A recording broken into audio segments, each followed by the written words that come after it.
of impatience in his voice. "Well, Mr. Winthrop says everything is okay, just not to talk about it to anyone." "That's a relief. You gonna lip this or just look at it?" Dell nodded his blonde head sharply. "Okay, I'm ready. After this set, I'm quitting for the night. I'm dead beat." The spotter smiled down at him. With a grunt, the spotter lifted the bar, now weighted with 290 pounds. He moved the bar into position above Dell's open hands and began lowering it. Just as Dell's fingers were about to close around the bar, the spotter pulled it toward himself a little till it was right over Dell's neck.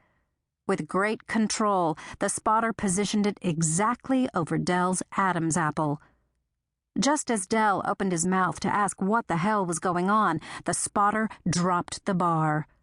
Dell's hands scrabbled convulsively at the weight crushing his neck for a few seconds, hard enough to make his fingers bleed. But his companion squatted down and held either side of the bar, the gloves and sweatshirt protecting him from Dell's fingers. Very shortly, Dell lay still. The spotter carefully examined his gloves. In the overhead light, they looked fine. He threw them back in the lost and found bin. Dell had left his gym key on the counter, and the spotter used it to unlock the front door. Halfway out the door, he paused. His knees were shaking. He hadn't any idea of what to do with the key, and no one had thought to tell him. If he put it back in Dell's pocket, he'd have to leave the door unlocked. Would that look suspicious? But if he took it with him to relock the door from the outside, wouldn't that tell the police that Dell had had someone with him? This whole assignment was more terrible and perplexing than he'd imagined, but he could handle it, he reassured himself. The boss had said so. He was loyal, and he was strong. Hesitantly, the spotter rethreaded his steps between the pieces of equipment. With his face compressed into an expression of disgust, he tucked the key in Dell's shorts pocket and rubbed the enclosing material around the key. He backed away from the still figure on the bench, then walked out hastily, almost running.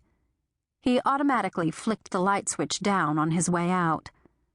Glancing from side to side, the spotter finally broke and ran to the dark corner of the parking lot where his pickup was waiting, fairly well concealed by a few wax myrtles. On his way home, he suddenly wondered if he could now get a date with Lindy Rowland.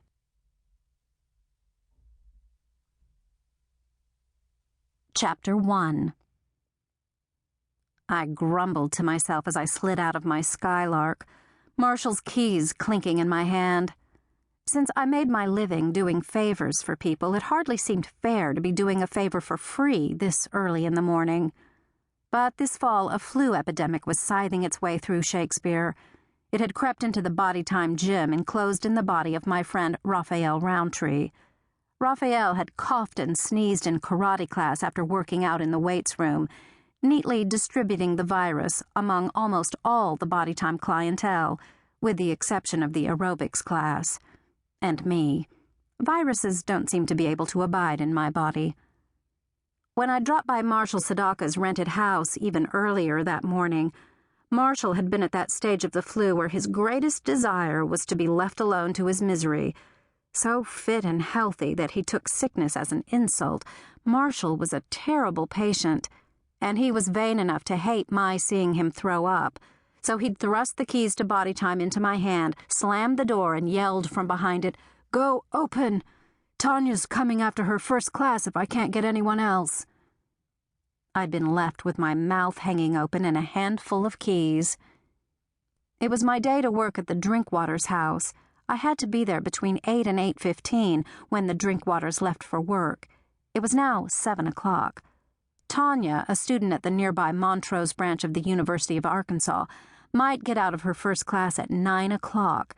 That would put her arrival time at somewhere around 9:40.